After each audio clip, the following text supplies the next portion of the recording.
harga. Kami mengingatkan kepada kepala negara, tahun 98 terjadi perubahan politik, maka kami mengingatkan bisa saja itu terjadi, betul kawan? Hidup mahasiswa, hidup pemuda.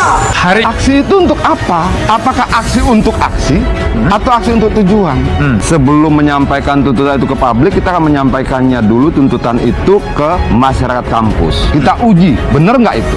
Itu yang tidak terjadi misalnya di sekarang kan? Ini kita refleksi soal gerakan mahasiswa, sejauh mana bobot gerakan ini masih bermoral. Nah artinya bahwa orang melihat gerakan ini tendensius, ini benar-benar mau menyasar Jokowi. Hati-hati, hati-hati kalian bermain dengan api, menyerang dalam orkestrasi irama dan nada politik yang insinuatif dan penuh kebencian. Viral di media sosial, sebuah rekaman video memperlihatkan sejumlah warga yang mengamuk dan membuka paksa blokade jalan yang diuraikan para mahasiswa untuk berdemo. Apa nggak ada kerjaan lain? Ngapain bikin demo besar-besaran?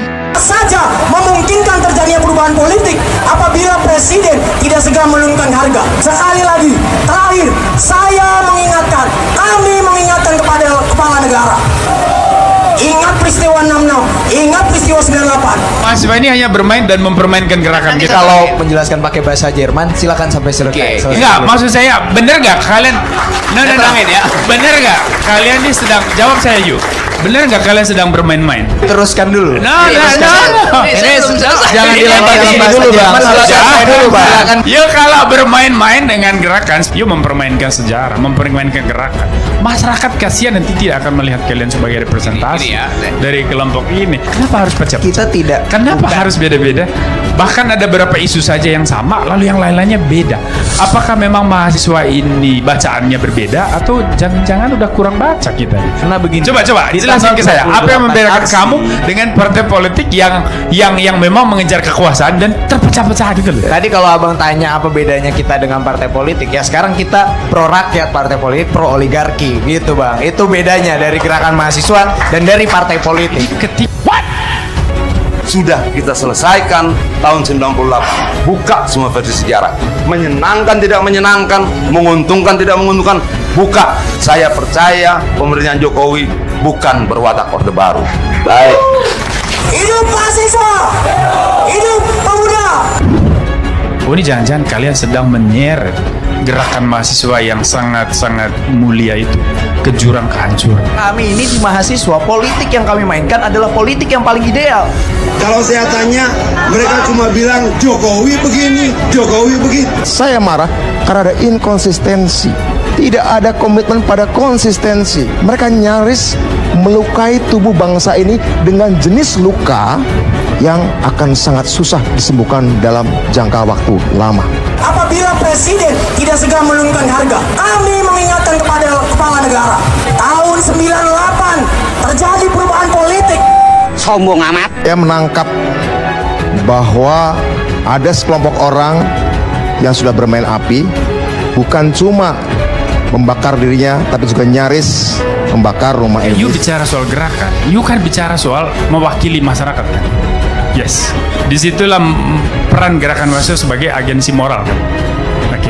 Nah saya tanya sama kamu, radikalisme terorisme itu problem juga buat Indonesia? Yes, kenapa gerakan mahasiswa atau kalian tidak berteriak kencang? Turun ketika banyak itu terjadi persekusi terhadap orang-orang Syiah, persekusi terhadap minoritas, persekusi terhadap mereka yang berbeda haluan dengan kelompok-kelompok mainstream yang di kanan itu. Ya inilah yang tadi dibilang Bang artinya Usman, begini. kalau gerakan cenderung primordial beginilah ujungnya. That's why makanya saya bilang gerakan mahasiswa ini kalau mau pulihkan kembali marwahnya, you harus terlibat di segala situasi krisis. Sekarang terjadi krisis ideologi. Sekarang terjadi krisis ideologi. Ya karena masuknya ideologi transnasional yang merusak demokrasi. You juga harus berdiri di garis depan, standing at the frontier line. Kalau enggak, orang akan pikir you antek-anteknya orang politik. Ya ini kita nggak mau kalian dicurigai. Kalau sejarah mau dimonopoli, lalu pembicaraan juga mau dimonopoli, maunya apa sih? Nah di situ orang kemudian ini ada lelucon. Saya agak sedih karena kemudian gerakan mahasiswa itu kemudian dicibir orang. Ini mengecewakan Dinda karena kita semua harus menyelamatkan masa depan demokrasi. Jadi jangan melemahkan hakikat gerakan sosial ini yang membuat masyarakat sipil lemah. Maka kami mengingatkan, bisa saja itu terjadi, betul nggak? Hidup mahasiswa, hidup pemuda. Saya coba mengambil di posisi netral. Kan pasal 28 konstitusi mengatur soal kebebasan berpendapat. Kalau di sebelah orang boleh berpesta dengan slogan ganti presiden, turunkan Jokowi, kenapa di sini orang nggak boleh sih bernyanyi dengan diskursus Begini, Bang. dengan diskursus 3 periode? Kan itu narasi. Karena narasi tidak akan pernah bisa. Tapi itu diwacanakan oleh bagian lingkaran kekuasaan saat ini, Bang. Iya, dengar. Itu dia. Tetapi seorang menteri Bapak Luhut Binsar Panjaitan itu eksekutif. Betul. Kamu tahu di dalam trias politika. Betul. Dan urusan amandemen konstitusi itu urusannya lawmakers, Ya. legislatif, Ya. right? Oke, Artinya begini, bahwa begini, Bang. kalaupun Begini. terjadi itu amandemen, yang harus disalahin DPR-nya bukan presidennya. Cuman Pak Luhut itu harus bisa mempertanggungjawabkan statementnya Why? sebagai pejabat publik.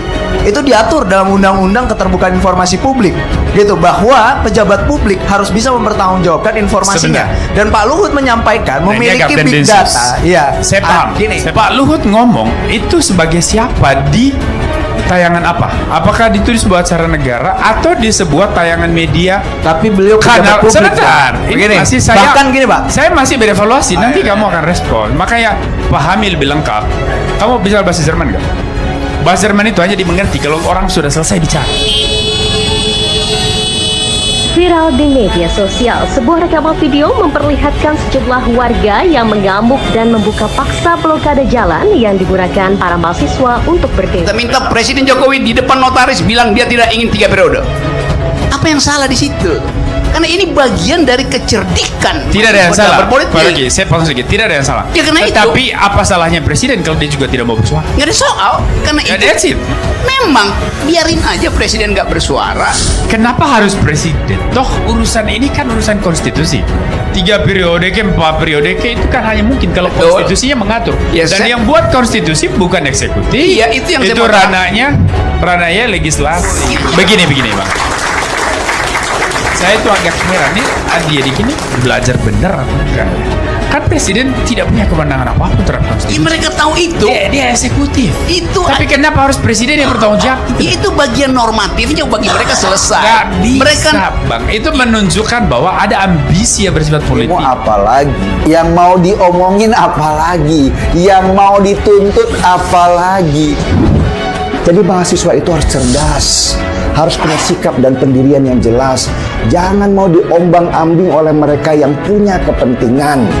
Kalian nggak dapat apa-apa kalau cuma jadi follower, cuma jadi peserta untuk menuhin kuota, cuma jadi alat buat mereka yang dapat amplop. Karena kata kerja inti biasanya atau kata kerja modal di belakang. Oke? Nah, Pak Luhut ngomong di ruang mana? Dan apakah itu di Istana Negara? Artinya ketika dibicara itu, bisa saja separuhnya adalah seorang Luhut Binsar Panjaitan sebagai warga negara, tapi melekat bersamaan dalam dirinya itu adalah seorang pejabat, toh. Ya. Sehingga di ruang itu kamu boleh menuntut, benar? Oke. Yes. Mungkin Tetapi sekali lagi, sebagai warga negara dia juga punya hak untuk Ya. berpendapat. Oke, Pasal 28 Undang-Undang Ya. 45 menjamin itu. Kalau tadi Maka kalau kita kembali ke situ, kenapa kita harus begitu agresif menuntut Pak Luhut keluarin datanya? Kenapa sih? Boleh saya masuk, Toh Bang? omongan Pak Luhut hari ini tidak mengubah undang-undang, boleh saya masuk, Bang? tidak mengubah apapun. Dan Presiden juga sudah mengatakan tidak ada penundaan. Begini deh, untuk menjaga marwah gerakan itu, ini kan bukan soal kepentingan kamu. Meskipun kamu pasti ada kepentingan pribadi, dan itu normal. Jangan ketawa, saya tahu. Itu normal. Tetapi kita harus menjaga yang lebih besarnya, ya kan? Imajinasi, persepsi tentang demokrasi harus kamu selamatkan.